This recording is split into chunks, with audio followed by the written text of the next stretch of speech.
Graça e paz, irmãos, boa noite, sejam bem-vindos. Pai do Senhor, Fabiana, vamos começando aí a compartilhar, né? A convidar os nossos amigos. Boa noite, Brunella, Pai do Senhor, Carmen. Vamos convidando nossos amigos aí para falarmos a respeito de casamento. A Pai do Senhor, Gleider. Amém. Obrigado, Rosana. Deus abençoe você também e sua casa. Vamos compartilhando, irmãos, para a gente conseguir alcançar mais casais, né? Ou aqueles que estão aí pretendendo se casar. Pai do Senhor Israel. Pai do Senhor Mary Moadelso. Boa noite. Benção, mãe. Amém. Rapidinho já tem um número bom, hein? Vamos compartilhando aí que nós já vamos orar e vamos começar a falar do tema, né? Casamento, aliança ou contrato, né? Que tipo de casamento é o seu? Que tipo de casamento você que vai casar ainda pretende ter, né? Pai do Senhor Rubens, Pai do Senhor irmão Adelso, Pai do Senhor Liu, Deus abençoe. Vamos compartilhando aí para a gente alcançar mais irmãos, né, para falar desse tema bastante interessante, né? Hoje a gente vai falar sobre a aliança do casamento, como a Bíblia. Pai do Senhor Ricardo, Deus abençoe. Pai do Senhor Jussara e Fabiano. Vamos compartilhando, irmãos, para a gente ter mais irmãos aí. Abraço forte também para vocês. Deus te abençoe, Sara. Pai do Senhor, Pastor Clocione. Que bom, irmãos. Temos um número aí bom de irmãos já. Pai do Senhor, Lene, Flávio. Vamos orar, né, irmãos? Você que está aí já acessou, compartilha, né, o vídeo para que mais pessoas sejam alcançadas aí por essa palavra. Amém? Vamos orar. Pai do Senhor, Rose. Jesus, nós queremos te louvar, Senhor, nessa noite, te agradecer. Ó Deus, pelo teu cuidado, Senhor, com as nossas vidas. Deus, continua com a tua mão sobre nós, sobre o teu povo. Guarda os teus filhos, Senhor, protege cada um deles. Senhor, muito obrigado, Senhor, pelo suprimento das nossas necessidades que o Senhor tem nos dado. Oramos, Senhor, pelos enfermos, por aqueles que estão doentes nos hospitais, por aqueles que precisam, Senhor, de um milagre, que a tua mão seja sobre essas pessoas. Ó Deus, oramos pelos médicos, enfermeiros, pelos governantes do nosso país. Deus, que o Senhor dê eles sabedoria, ó Deus, e graça, Senhor, para conduzir essa situação tão difícil. Ó Pai, nessa hora que nós vamos falar da Tua palavra, Senhor, alimentar o Teu povo, Senhor, que seja o Senhor a falar. Nós abrimos o nosso coração, te damos liberdade, pedimos Espírito Santo de Deus. Vem falar conosco, vem ministrar o nosso coração, vem nos dar a porção para hoje, Senhor. Oramos abençoando desde já cada família, cada casa, cada irmão que nos assiste aqui, Senhor, aqueles que não estão assistindo também, que o Senhor os abençoe, em nome de Jesus, amém. Pai do Senhor, Paulo, Deus abençoe. Então, irmãos, nós vamos falar hoje sobre aliança, né? Sobre aliança. Outro dia a gente falou no curso de libertação sobre aliança, né? E nós falamos que o nosso Deus é um Deus de aliança, né? E Ele é um Deus de aliança. E quando a gente fala de casamento, né, casamento cristão, Pai do Senhor, Pastor Éder, quando a gente fala de casamento cristão, eu sempre gosto de dizer que a história do homem, né, ela começa com casamento, a história bíblica, ela começa com casamento e termina com casamento, né? O casamento de Adão e Eva foi o próprio Deus que celebrou, e no final, no Apocalipse, né, é o casamento novamente de Jesus com a sua noiva igreja, né? Então a história da Bíblia começa com casamento e termina com casamento. Tão importante, né? O casamento. Efésios fala da figura de um homem e uma mulher unidos como Cristo e a igreja. Boa noite, Flávia, Deus abençoe. Então Deus leva muito a sério, né, a ideia. Ei, Karine, Pai do Senhor Leonora. A gente sempre fala que a ideia do casamento, né, é uma ideia de Deus. E que, sendo uma ideia de Deus, né, com certeza é uma boa ideia. E Deus criou o casamento, né, com a ideia de que ele seja para sempre, né? A aliança de Deus é inquebrável, né? A gente está vivendo esse ano, particularmente, fonte de vida, o ano da fidelidade, né? E Deus tem um porquê em cada coisa. Eu lembro muito do ano do transbordar, né? Aquelas chuvas torrenciais de 2013, a experiência forte que a gente teve. E esse ano a gente está tendo também uma experiência forte com Deus, né? O ano da fidelidade. Estamos sendo provados na nossa fidelidade, mas é bom lembrar sempre que Deus, né? Ele, ainda que nós sejamos infiéis, Ele permanece fiel. Mas para dar contexto àquilo que nós queremos conversar nessa noite, vamos ler um versículo, irmãos, que está lá em 1 Coríntios, capítulo 7. 1 Coríntios 7, a partir do verso 10. Depois a gente vai ler também o livro de Mateus. Então, 1 Coríntios 7, a partir do verso 10, diz assim: Ora, aos casados ordeno não eu, mas o Senhor, que a mulher não se separe do marido. Se, porém, ela vier a separar-se, que não se case ou que se reconcilie com o seu marido, e que o marido não se aparte de sua mulher. Ao mais, digo eu, não o Senhor, é incrédula, e essa consente em morar com ele, não a abandone. E a mulher que tem marido incrédulo, e este consente em viver com ela, não deixe o marido. Porque o marido incrédulo é santificado no convívio da esposa, e a esposa incrédula é santificada no convívio do marido crente. Doutra sorte, os vossos filhos seriam impuros, porém agora são santos. Mas se o descrente quiser apartar-se, que se aparte. Em tais casos, não fica sujeito à servidão nem o irmão, nem a irmã. Deus vos tem chamado à paz. Pois como sabes, ó mulher, se salvarás o teu marido. E como sabes, ó marido, se salvarás a tua mulher. Boa noite, Elvis, boa noite, Flávio. Então, esse texto, né, de Coríntios, Paulo fala a respeito do casamento misto, né? Paulo fala a respeito do casamento misto e a gente quer falar um pouquinho disso aqui, falando de aliança.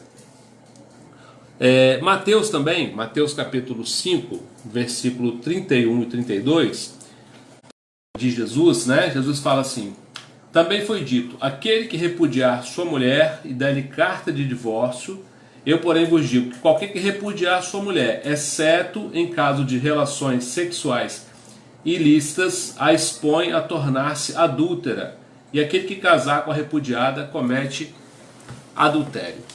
A gente quer falar de contrato e aliança, né?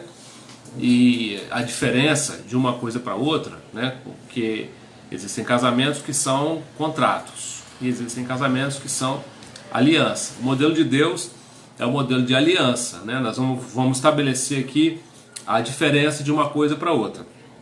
Mas antes disso, a gente queria falar do vínculo casamento, né? Já que a gente está falando de aliança e rompimento, né? Quebra de aliança.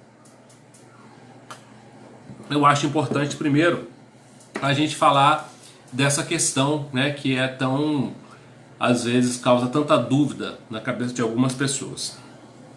Tem um livrinho que eu gosto de recomendar. Eu procurei ele hoje, eu acho que está emprestado, não sei, né? O livro a gente não empresta, que é do pastor Hernando Dias Lopes, que eu amo, né? Um livro muito bom, um livro fininho. Tem na Saraiva, custa 20 e poucos reais. Compensa você que tem dúvida comprar, né? O pastor Hernando Dias Lopes é o maior para mim, né? Na minha opinião, o maior teólogo capixaba, com certeza um dos maiores do Brasil, né? E sempre tem uma palavra boa, temperada. E nesse livro ele aborda casamento, divórcio e novo casamento.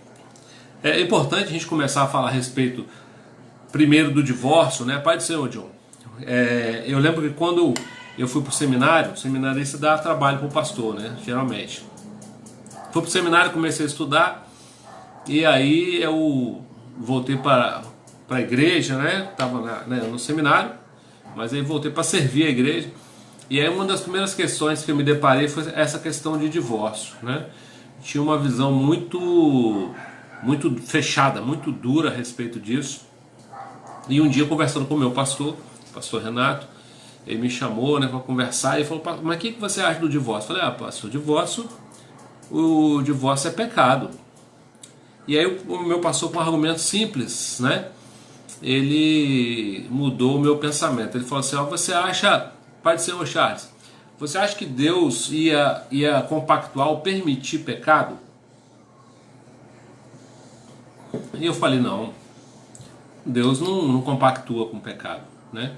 E meu pastor, ele falou assim: então, mas Deus permitiu o divórcio. Tanto que os fariseus, né, eles falam com Jesus sobre isso. Esse texto de Mateus fala, né, Mateus 19 também, quem quiser estudar aí sobre isso, de 1 a 12, fala sobre isso.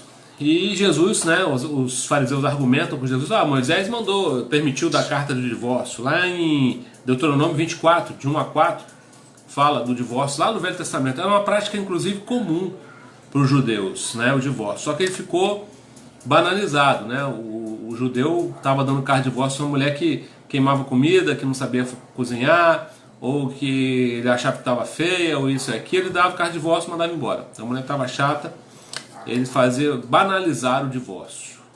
E aí Jesus vem, né, e fala para os fariseus assim: olha, é verdade, Moisés permitiu, mas permitiu por causa da dureza do coração de vocês. Por quê? Meu pastor, argumentando comigo, ele me convenceu falando assim: olha, se Deus permitiu o divórcio não é pecado. Muitas vezes o divórcio é o fim do pecado, né? Por quê? O que leva ao divórcio? A falta de amor, a falta de perdão, a falta de diálogo, a falta de compreensão, às vezes a violência, a brutalidade, a falta de respeito. Tudo isso é pecado.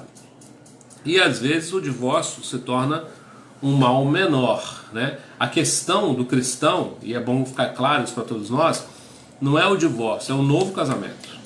O divórcio, ele está permitido na Bíblia, né? Não sou nem eu que estou falando, pode pegar Deuteronômio, Mateus capítulo 5, Mateus capítulo 19, Deuteronômio 24, esse texto que a gente leu de 1 Coríntios 7, está muito claro, né? O divórcio foi permitido por Deus. Então, se Deus permitiu, não é pecado. O pecado leva ao divórcio, né? A falta de amor, a falta de perdão, como eu falei, ela leva ao divórcio. E tem muitos filhos que vivem uma situação de casa que é totalmente nociva, né? E às vezes o divórcio é o fim dessa família disfuncional, né? Desse problema. A gente vai falar dos parâmetros que a Bíblia estabelece, né, para divórcio, mas o divórcio não é pecado, né? O que é pecado é o que leva ao divórcio. Agora, o novo casamento, ele tem os seus poréns na Bíblia, e a gente vai ver isso daqui a pouco. São três opções, né? Nesse livro do Hernando Dias Lopes, ele coloca isso muito bem colocado, um livrinho fininho, vale a pena ler. Ele fala dessas três condições que eu creio para novo casamento. Tem uma que é indiscutível, ninguém vai brigar, ninguém vai discutir por isso, né? Que é não nem se trata de divórcio, né? Que é a viuvez. O viúvo pode casar de novo, não tem problema nenhum, né? Eu sempre falo para os meninos aí que para deixar a viúva, né, com a pensão boa e tal, para ela não querer casar, porque senão ela vai querer casar de novo e seu pastor vai ter que fazer o casamento, né? Já pensou? Mas fora a brincadeira, né? A viúva pode se casar, não tem nenhum problema com isso, né? A Bíblia não tem nenhuma restrição em relação a isso aí. Pode ficar sozinho, pode se casar. Agora, Jesus aqui, aliás, Paulo, em Coríntios, ele deixa para nós uma pista, e Jesus também, né? Muito clara da segunda alternativa para o novo casamento, que é o quê?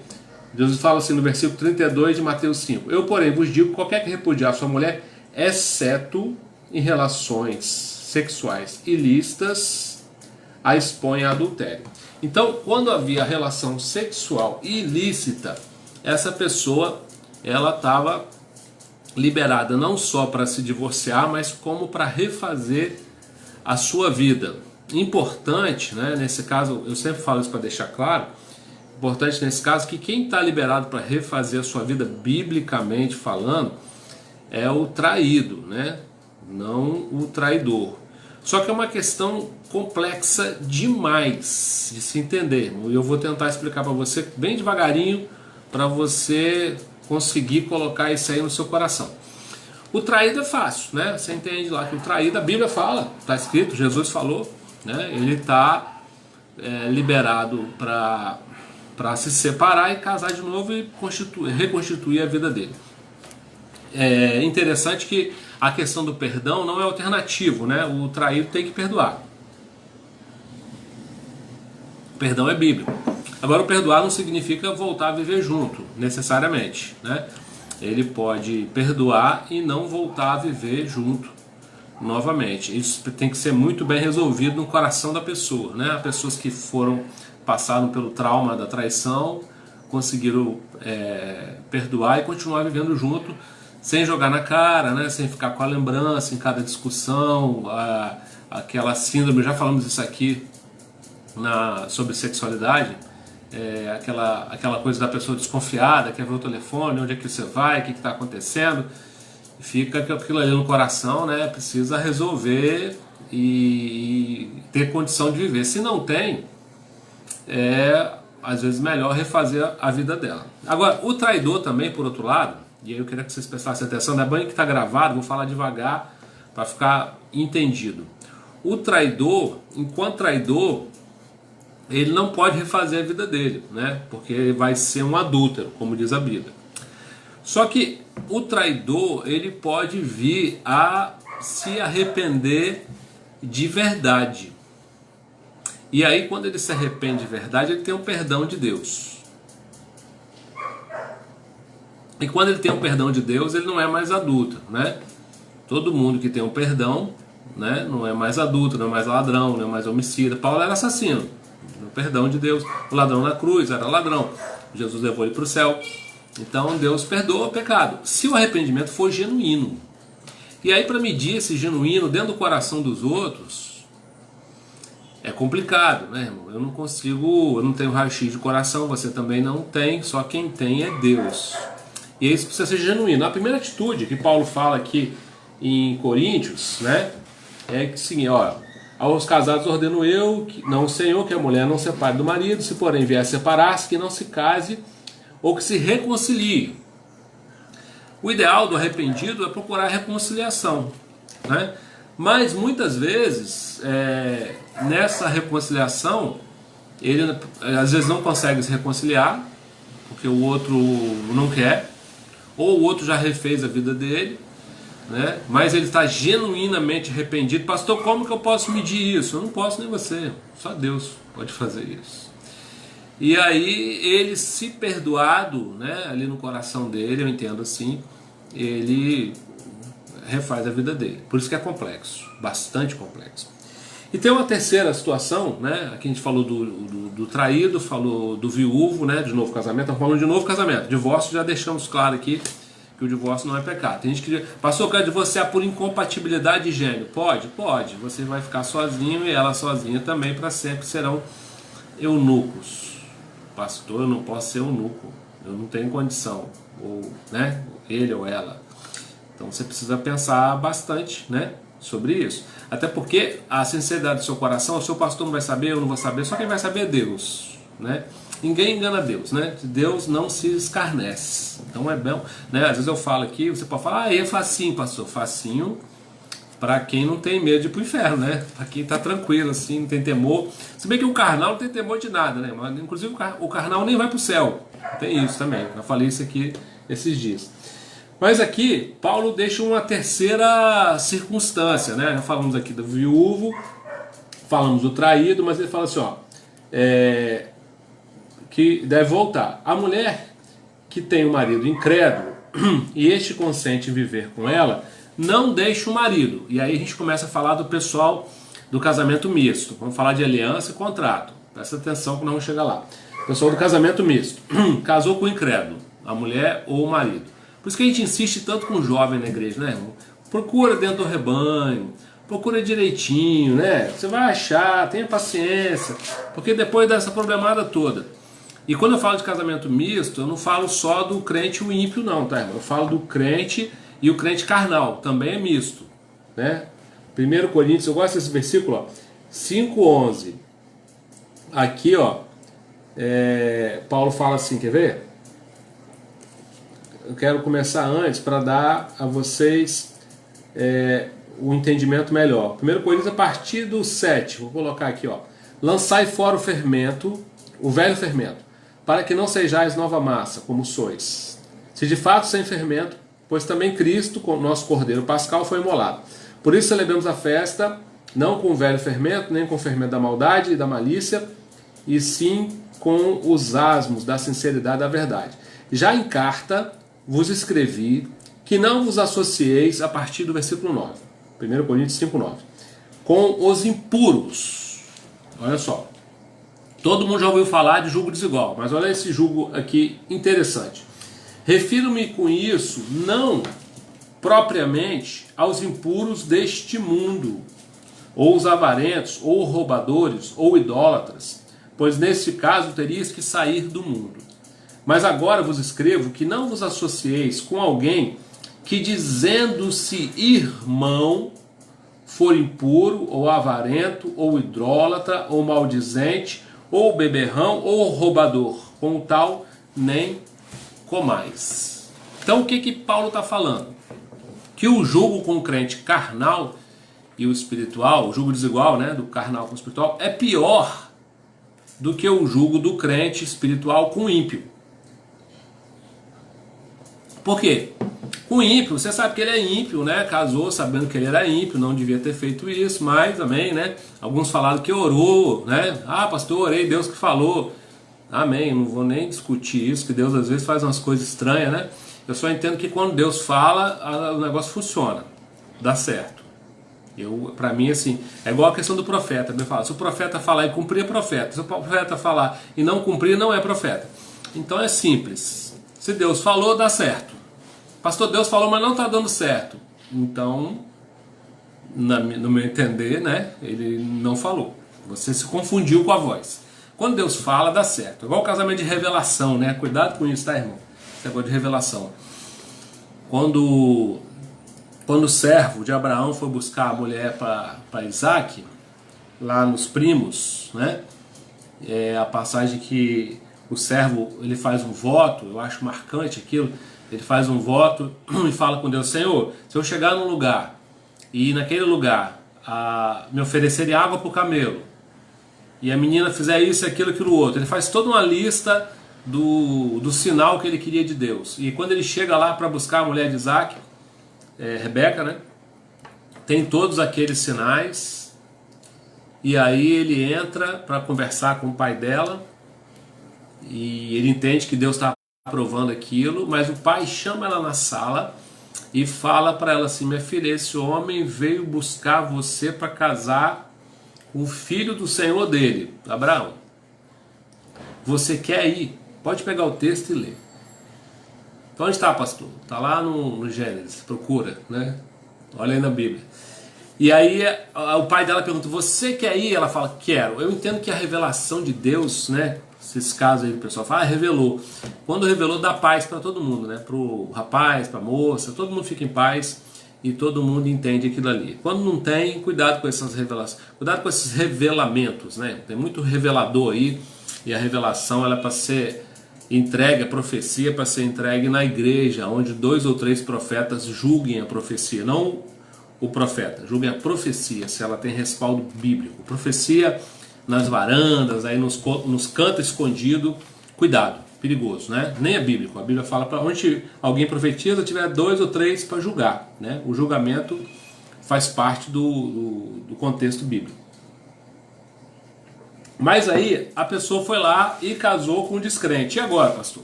Né? Já falei aqui, voltando, né? O viúvo pode casar de novo, o traído pode casar de novo. E aí, quando é o ímpio, a pessoa vive com o ímpio, o que Paulo fala? Lá em Coríntios 7, né? Vou voltar para lá. A partir do 13. A mulher que tem um marido incrédulo, e este consente em viver com ela, não deve deixar o marido, porque o marido incrédulo é santificado no convívio da esposa.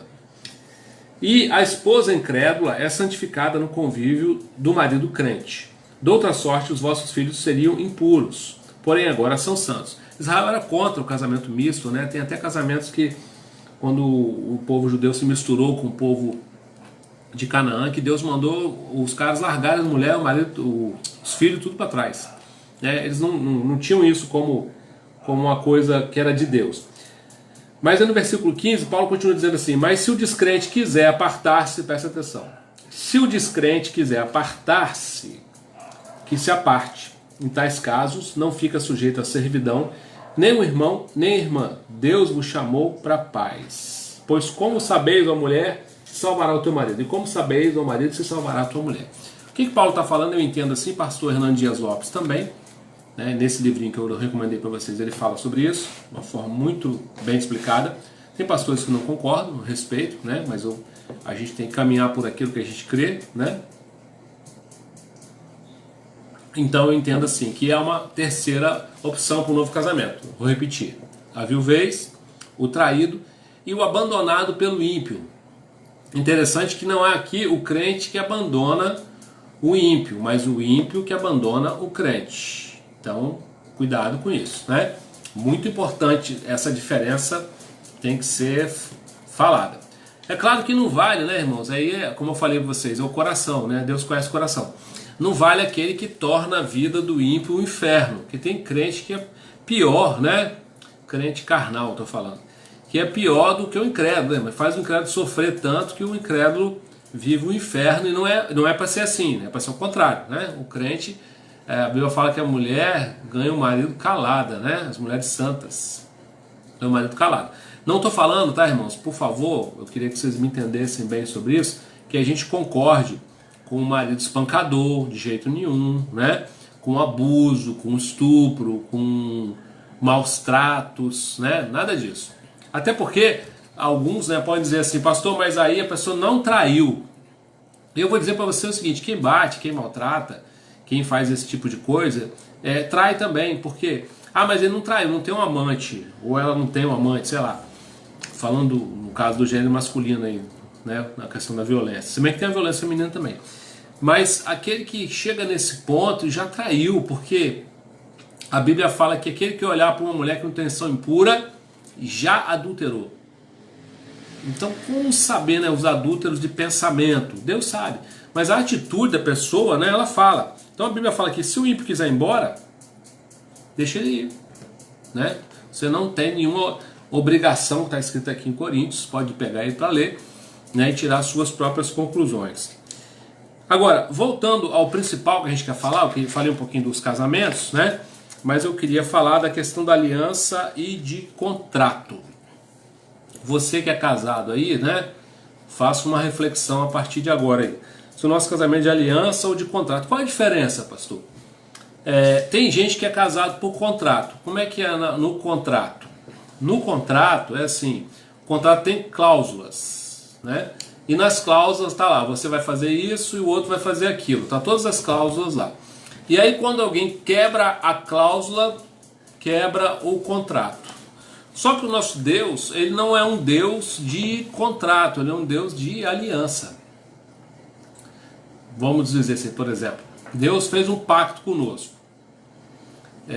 Depois que eu entendi esse pacto, eu entendi o quanto nós somos piores que Adão e piores que o povo do deserto, né? Eu tinha bronca do Adão e do povo do deserto. Eu olhava para Adão e falava: rapaz, como é que o cara faz um negócio desse, né? No paraíso, perfeito, tudo de bom, com Deus, por que ele fez isso? E o povo do deserto também. Eu olhava: rapaz, Deus mandou maná, Deus, né, tirou água da pedra, Deus mandou a carne do céu, fez tudo para aquele povo, um povo murmurador. Até que eu entendi, né, que Adão teve uma chance. Errou, foi para fora do jardim, expulso. E o povo do deserto não tinha o Espírito Santo, né? No Velho Testamento o Espírito Santo era derramado por porção. Então só os reis e os profetas tinham o Espírito Santo, o povo não tinha. E Joel cumpriu a profecia, né? Derramarei meu Espírito sobre toda a carne. Aí a profecia de Joel cumpriu em Pentecostes. E aí hoje todos nós temos aí, cristãos verdadeiros, o Espírito Santo sobre nós, que o povo do deserto não tinha. E ainda assim murmuramos. E diferente de Adão, que teve uma chance, como é que acontece com a gente? que a Bíblia fala? Ainda que sejamos infiéis, Ele permanece fiel. Então Deus fez uma aliança conosco na cruz, né? Quem foi para o encontro, aí lembra, né? A gente foi para o encontro, pegou aquela folha, acabou com aquela folha, saiu de lá, nunca mais eu pego. E saiu de lá, fez o quê? Pecou. Pecou várias vezes, né? Quebrou o contrato. Imagine se Deus fosse um Deus de contrato. O que ia acontecer com a gente, né? A gente estava no sal, mas Ele é um Deus de aliança. E o que isso tem a ver com casamento? O que isso tem a ver com casamento? Quando eu comecei a ouvir de casamento, né? Eu ouvi meu pastor fazer muitos casamentos, até que eu comecei a fazer. E o meu pastor sempre dizia o seguinte, que no contrato, né, no mundo, a ideia das pessoas é o seguinte: casamento é 50% responsabilidade do homem, 50% responsabilidade da mulher. E meu pastor falava assim, não, o homem tem 100% e a mulher tem 100%, porque tem dia que o parceiro está negativo, não tem? Já passou o dia negativo? Você já teve um dia negativo? Tenho certeza, né? Aquele dia que você está assim, -2, -5, e naquele dia, se dependesse dos seus 50%, o casamento acabava.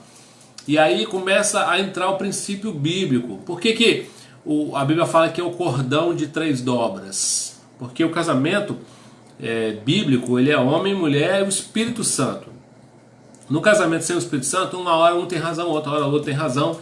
É uma briga, né? Nunca consegue chegar a um consenso, porque o homem é egoísta, nós somos pecadores. Mas quando tem a terceira dobra do cordão, que é o Espírito Santo, que é a palavra de Deus, ela é a razão. Ela é a solução do conflito. Então, num casamento de aliança, quando o outro faz o mal, eu devolvo o bem. Quando o outro erra, eu perdoo. Quando o outro me força a andar 1 milha, eu ofereço a 2ª milha. Quando o outro me bate na face, eu dou a outra para ele bater. E por aí vai, né? O grande problema nosso é que a gente acha que no casamento eu não preciso ser cristão, né? E quando a gente fala de casamento cristão, falando para cristãos aqui, né?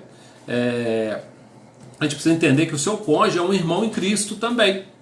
É um irmão em Cristo. E quando você faz a aliança lá no altar, né? A maioria de vocês, eu creio aí, casou no altar, e não precisa não é a festa, tá, irmão? O irmão fica muito ligado na festa. Tem gente que prepara tanto, já vi isso. Prepara a festa, prepara o bolo, prepara o vestido, prepara o convite, prepara tudo e não se prepara, que é o principal. Não se prepara, não tem estrutura, né? Como cristão para casar. E o principal é a estrutura como cristão, né? Entender os princípios. Casamento é uma renúncia, uma oferta, né? É um culto, e nesse culto a oferta é você, né? Tem a palavra, tem o louvor e tem um ofertório. Qual é o ofertório? O ofertório do casamento é diferenciado. Você oferece a sua vida para o seu parceiro oferece a vida dele para você para sempre. Então você não vive mais para você. Então no casamento 100% de cada um, não tem 50-50. E a história, né? Outro princípio bíblico para um casamento de aliança, tá? Não estou falando de contrato, não. Contrato, ele é fadado à falência, né? Porque todo mundo vai quebrar a cláusula. Você já quebrou, eu já quebrei, todos nós quebramos. E se for olhar o contrato, e se não aplicar o princípio bíblico do perdão, do amor, da 2ª milha, acabou. Mas a gente precisa colocar em prática aquilo que está no cristianismo, no nosso casamento, o tempo todo, né? É casamento de aliança. Então quando o outro não tem nenhum por cento, você vai dar o 100, né? É aquele outro princípio bíblico que eu ia falar, né? Tudo que você quiser que os homens vos façam, façai vós. É para viver o casamento, o princípio do bíblico no casamento. O problema é que a gente não quer viver o princípio bíblico no casamento. Na verdade, eu gosto de falar isso assim, até para nos confrontar. O seu nível mais alto de espiritualidade não é vivido na igreja, não é vivido com o pastor, não é vivido quando você prega ou quando você canta. O seu nível mais alto de espiritualidade é vivido com o cônjuge. Porque o cônjuge sabe exatamente quem somos, né?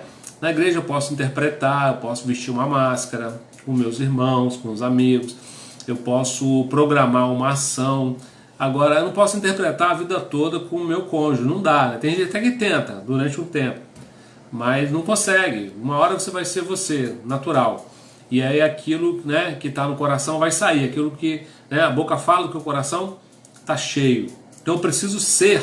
É aquilo que a gente fala do cristão adestrado, né? O cristão adestrado. Ele não é transformado. Então o adestrado, ele é falso, né? Ele é religioso, ele é hipócrita. E aí no dia a dia ele não consegue ser isso. Por isso tem aquela esposa que fala, eu quero morar na igreja, ou o marido, né? Morar na igreja, porque aqui ele é bom. Saiu daqui, acabou, né? Difícil.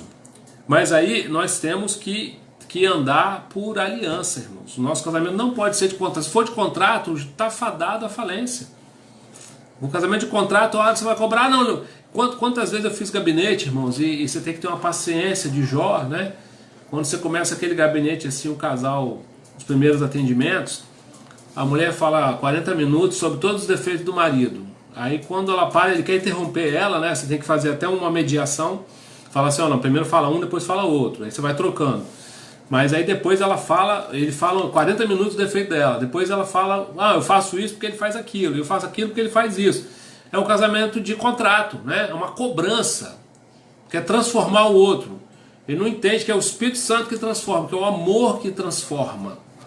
Né? É o amor, o testemunho que vai fazer o outro ser diferente. Não é a minha cobrança, é a exigência. E tem gente que quer até que o pastor transforme o cônjuge. Olha que loucura. Se a gente tivesse essa condição, né, de ser Espírito Santo, eu não sou Espírito Santo, você não é o Espírito Santo. Nós temos o Espírito Santo em nós. Então é o Espírito Santo que convence o homem do pecado, da justiça e do juízo. Pastor, como é que eu faço para transformar o meu cônjuge? Ama e ora. Falar. Se uma pessoa for muito espiritual, né? For uma pessoa que ouve conselho, talvez, mas não fala demais, porque não é pelo muito falar que a Bíblia fala que alguém é transformado. Então, o casamento de contrato, ele é chato, né? Porque é uma sessão de cobrança o tempo todo. É cobrança. E no Evangelho, no Aliança, né? O melhor é dar do que receber. Então eu vou dando. O outro não deu, eu continuo, né? Eu persevero. E aí eu transformo. É mais ou menos como Jesus conosco, né? O casamento de Jesus com a noiva, a igreja. A noiva toda errada, toda complicada, toda estranha. Ele vai lá e morre por ela. Né? Quando você pega Efésios, o que Deus fala para o homem e para a mulher, o que ele espera, né? Para a mulher ele fala assim, sujeitai-vos aos vossos maridos como ao Senhor. Então imagina você, mulher que está me ouvindo, você é casada com Cristo. Como você está tratando Cristo? Pastor, eu queria tanto ver Jesus, eu queria tanto abraçar Jesus, eu queria falar com Jesus. Jesus está aí na sua casa todo dia, né? Ele falou para você tratar o marido igual a ele, trata como Cristo. Aí é fácil, né, pastor? Porque o marido ficou com a melhor parte. Não, o líder sempre tem a pior parte. Não é ele que é o líder, né? Então o líder sempre tem a pior parte.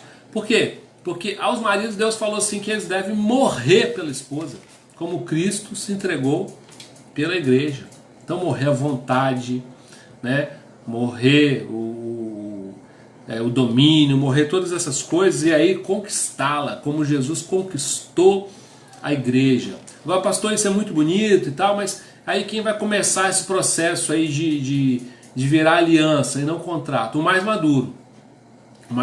Sempre o mais maduro. O mais maduro é o que busca o conserto, busca o perdão, que busca a conversa, que busca o diálogo. É o mais maduro. O imaturo, ele não quer conversar, ele é turrão, né? Ele é teimoso, aquele fica na dele, vai ter que vir aqui. Esse é o imaturo. Né? Tanto é, a prova disso para você, vou te provar na Bíblia, que quem nos buscou para a reconciliação foi Deus. Por quê? Porque Deus é o mais maduro. Então Deus tomou a iniciativa de vir à terra e morrer pelo homem e reconciliar o homem com ele. Assim é no casamento, o mais maduro. Tem casamento que é o homem, tem casamento que é a mulher, tem casamento que é nenhum dos dois, né? Por isso que eu falo que casamento não é coisa para menino, né? Nem para menina. Casamento é coisa para homem e mulher, é sério, constitui família. E o nosso casamento não precisa ser por aliança. Por aliança. Contrato está fadado à falência. Né? Existia um costume dos judeus, existiam muitas formas de fazer aliança, né? Tinha aliança de sangue, E aqui na lição, essa lição que eu estou falando para vocês é do cordão de 3 dobras, ó. É do nosso curso, a lição Aliança. Essa lição ela deixa aqui para nós uma ilustração da aliança de sal que eles faziam. Pegavam um potinho de sal de um homem ou de 2 pessoas que queriam fazer um acordo. Um pegava um potinho de sal, outro pegava um potinho de sal, misturava os dois, dividia em partes iguais e devolvia. E dizia assim: agora separa os grãos. Impossível. Então assim a aliança é indissolúvel. A aliança que, né, aquilo que Deus uniu, o homem não separe. É isso que a palavra de Deus diz. Então, irmãos, nossos casamentos eles precisam ser de aliança e não de contrato, né? Que nessa noite você possa refletir sobre isso, né? Colocar a sua cabeça no travesseiro, orar e pensar, né? Será que eu tenho sido um cobrador de contrato do meu cônjuge? Eu lembro uma história para encerrar e orar por vocês, do meu pastor também. É claro que é uma história, é um exagero a história, né, irmãos? Que eu vou contar para vocês. Mas ela serve de ilustração para nós. Uma senhora chegou para o meu pastor reclamando que eu estava orando por um homem, por um marido dela que era ímpio, há 40 anos. Acho que era isso. E o homem não se convertia. E ela veio com muita pena dela mesma, né? Autocomiseração, falando: pastor, eu sofro, porque ele... E meu pastor tinha umas tiradas assim bem diferentes, tem, né? Até hoje. E ele pegou, eu era seminarista, estava ouvindo ele fazer o conselho, e ele olhou para aquela irmã. Minha irmã, acho que esperava uma palavra assim, né? Porque ela estava sofrendo e tal. Ele falou: irmão, 40 anos. Ela falou: 40 anos, pastor. 40 anos. E até hoje esse homem ainda não viu Jesus em você. Misericórdia. E ele levou para o outro lado, né? Do testemunho. Eu sei que é duro, né? Essa palavra. E como eu falei aqui, Deus olha o coração. Deus sabe se você está tentando de verdade. E ele observa isso, né? Lembrando que o nosso casamento, como eu falei, ele é a 3, né? Homem, mulher e o Espírito Santo. E quando a gente casa a 3, o Espírito Santo, você tem que ser um bom marido, uma boa esposa, primeiro por causa de Deus, né? Você tem um contrato, uma aliança com Deus.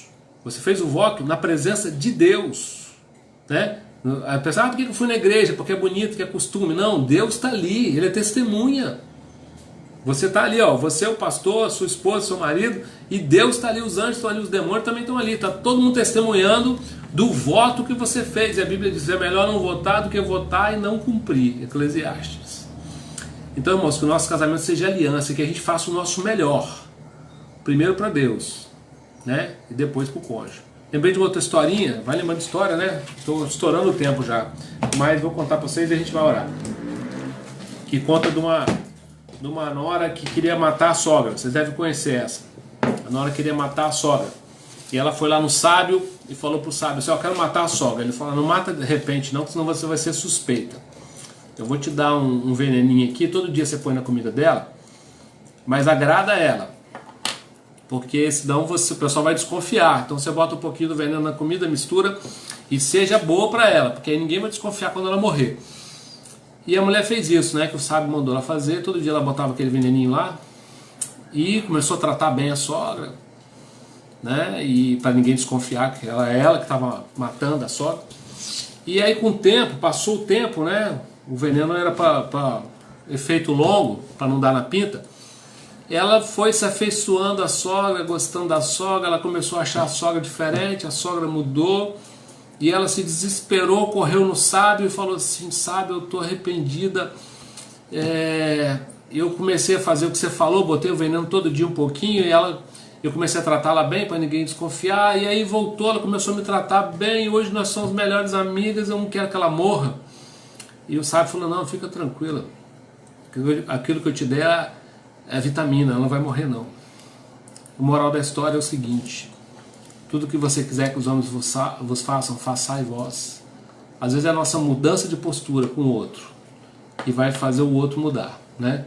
O outro precisa ver o amor. O amor é a única arma de transformação que existe, a mais poderosa de todas, né? O Evangelho é feito nessa transformação. Não foi a lei que transformou os homens, mas foi o amor que os constrangiu. Que nós possamos praticar esse amor no nosso casamento, E aí nós vamos ter casamentos de aliança e não de contrato. Amém, irmãos? Eu queria que você estivesse junto aí do seu marido, da sua esposa, da sua família. Você que é solteiro também, né? Coloca aí o seu casamento, a intenção do seu casamento futuro nas mãos do Senhor, né? Isso que você aprendeu hoje, que seja uma semente aí plantada no seu coração. Mas eu quero orar por casamentos, orar por famílias. Amém? Vamos orar? Jesus, eu quero te louvar, Senhor, nessa noite, pela tua palavra, Senhor, ministrada aqui no nosso coração. Queremos pedir, Senhor, que a tua mão seja sobre cada lar agora, sobre cada casal, sobre cada solteiro, Senhor, que um dia pensa em se casar também. E que os nossos casamentos, Senhor, eles sejam casamentos de aliança, que sejam testemunho para aqueles que estão à nossa volta, Senhor, que eles possam ver em nós referências, Senhor. Não de algo ensaiado, algo robotizado, mas algo que vem do coração, de um coração transformado pelo Evangelho. Pai, aqueles que ainda não foram transformados, Senhor, transforma. Dá uma experiência contigo, Senhor. Oh Deus, ouve a oração daqueles que têm orado pelos seus cônjuges. Deus, que haja uma transformação para que os casamentos sejam conforme o Senhor sonhou para nós, Senhor. Oramos pelo teu povo, que a tua graça, a tua paz seja sobre eles. Em nome de Jesus, amém. Não saia ainda, irmão, por favor, por favor. Queria pedir a você 1 minuto só da sua atenção. Lembrar, irmãos queridos, que amanhã nós temos aula de batalha espiritual com o pastor Ricardo, nesse mesmo horário. Sábado tem o culto, vai ser com o pastor Éder, né? O pastor Claucione tem um compromisso, então o pastor Éder vai trazer a palavra no sábado, né? E domingo de manhã, às 9h30, nós temos ceia do Senhor para todas as igrejas, né? Prepare o pedacinho de pão, prepare o suco, nós vamos ceiar juntos, né? No domingo pela manhã. E à noite o pastor Eduardo vai trazer uma palavra também para os irmãos, para o coração dos irmãos. Lembrando que todo dia, 9h30 da manhã, tem um café com Bíblia, todo dia, 20 horas, tem um culto.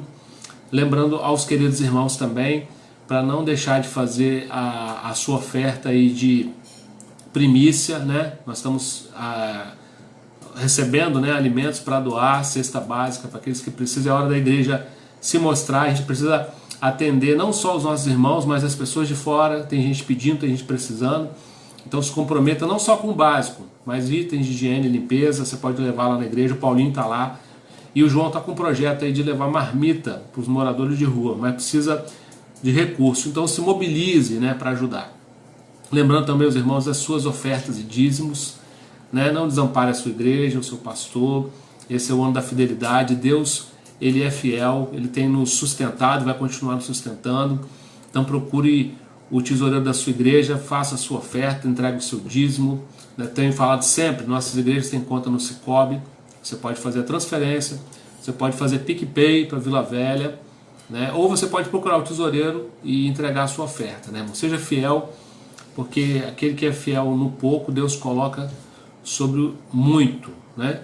Que Deus abençoe a todos vocês, né? Que haja paz nos nossos lares, fiquem com Deus. E amanhã, 9h30, nós estamos aí no café com Bíblia e oração. Amém? Deus abençoe os irmãos.